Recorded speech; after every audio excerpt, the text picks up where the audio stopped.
What is going on, investors? Hopefully, guys are doing well out there. It is time to talk about Berkshire Hathaway Company, ticker symbol BRK.B. There's also the BRK.A shares. This is, of course, Warren Buffett's company. The Oracle of Omaha held his annual meeting yesterday, and we got a detail into the company. We'll take a look at all the assets, the different business units that they break out. Obviously, they own wholly kind of an insurance businesses. You also have the railroads and utilities and energy business that they own 100%. But obviously, when we're talking about Warren Buffett's company as well, they own large stakes in other public companies like American Express, Apple, Bank of America, Chevron, and obviously Coca-Cola as well. We'll see how those have been developing over the last couple of months. Has Warren Buffett been buying the dip? Obviously, when we look at stock markets, a lot of stocks are down. Has Warren Buffett stepped in there and buy the dip? We'll find that out on today's show. And then we'll look at this from a technical perspective as well. Quite frankly, these shares have held up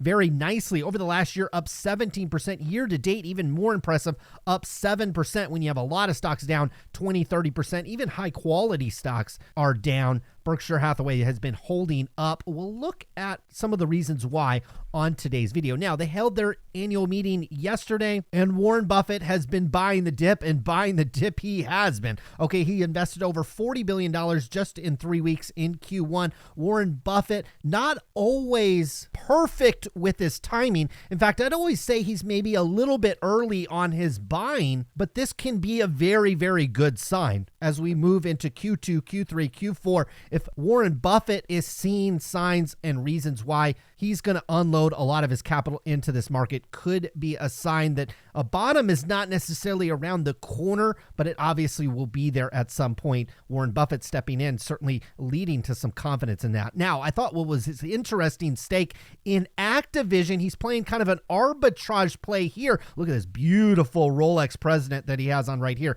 Boy, those look fantastic. If you ever have the money to buy one of these, I highly recommend it. But we talk about his Activision stake. Now, he's not buying Activision because he's trying to take it away from Microsoft or he thinks the deal will not go through. He actually is just playing an arbitrage spread on this one. Activision shares are currently at $75 per share. Microsoft obviously agreed to buy Activision for $95 per share. So he's thinking this deal will likely close. He said that, look, if the deal goes through, they'll make some money, but if the deal falls apart, they'll lose some money.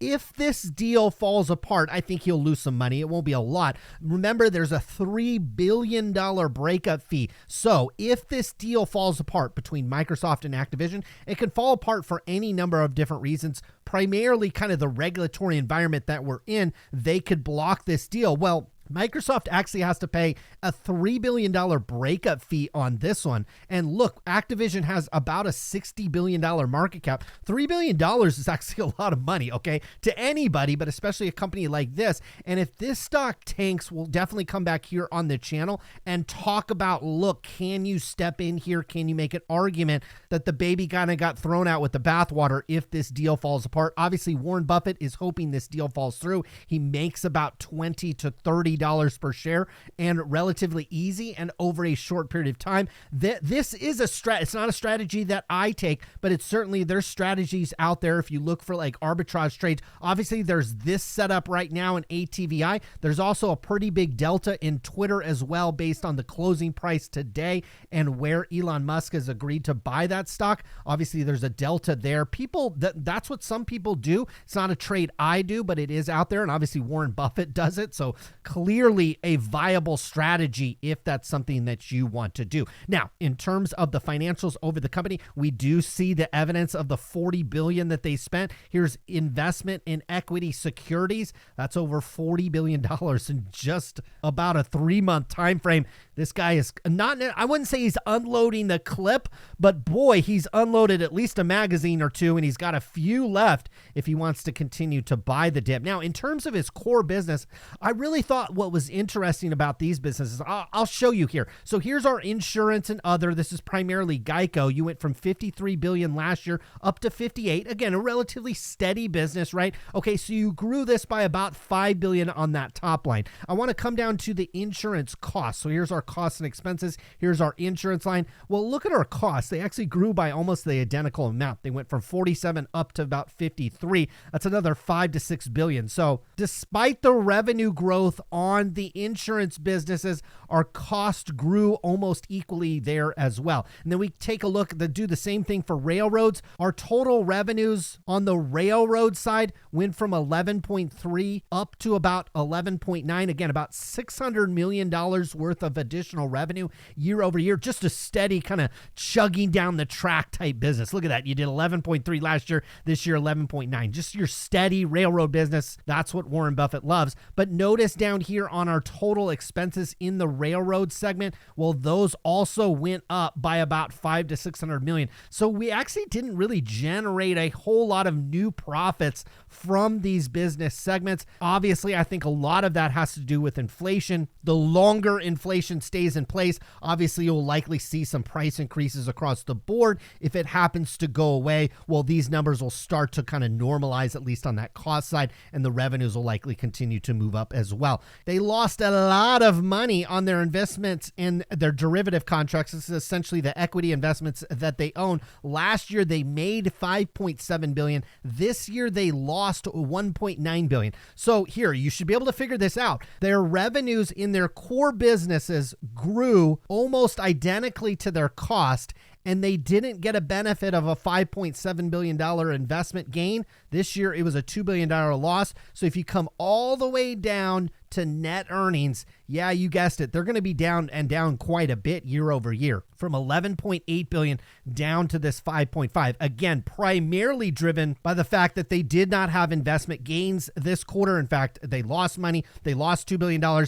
And on top of that, their core businesses didn't really generate any profit despite the increases in revenue. That is key, certainly going forward when we look at this company. Now, in terms of cash flow, maybe it paints a little bit different story, okay? You have a big depreciation and amortization on something like a railroad and things like that. Well, you have a $2.7 billion charge in the most recent quarter, so we pulled down the net earnings of 5.5. Again, we talked about how last year we were at 11.8, primarily due to the fact that you had big investment gains. Well, you get to subtract those in and add those back in. So in the most recent quarter, it still paints a story that the company's not doing quite as well as it was in the first quarter of last year, because you had $9.3 billion worth of positive cash flow last year. This year, you're down to 6.8. Again, some of this can be explained by maybe supply chain. You certainly have inflation and those types of things. The railroad business, energy, all those types of things, not immune to any type of inflationary environment.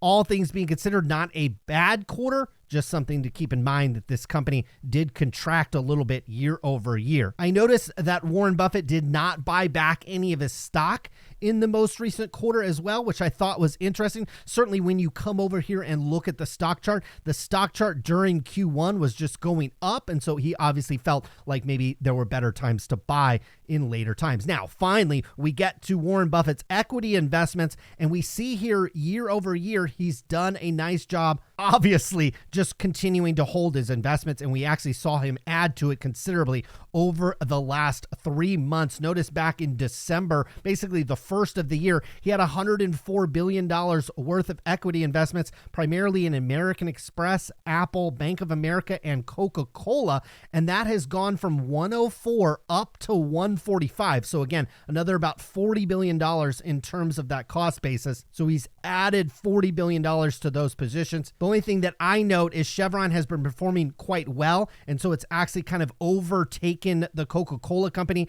in terms of his kind of top 4 investments. My guess is Coca-Cola's right there behind Chevron, right there, probably his 5th place investment. But we see he has just these massive gains, and this should really give you hope as investors, is if you have that buy and hold mentality and you do a lot of research and you have a methodology and you have patience and discipline. When I think of Warren Buffett, I think of patience and I think of discipline. He's not in there immediately buying every dip. He's not buying every company. He concentrates around certain business segments and business units that he likes and he has experience in, and he has a track record of success. Well, he buys and holds those, and look at this. On his cost basis of $145 billion, he has net unrealized gains of just $245 billion. I say just, that is just absolutely incredible. So he has fair value on $145 billion worth of cost. The fair value on that is over $390 billion.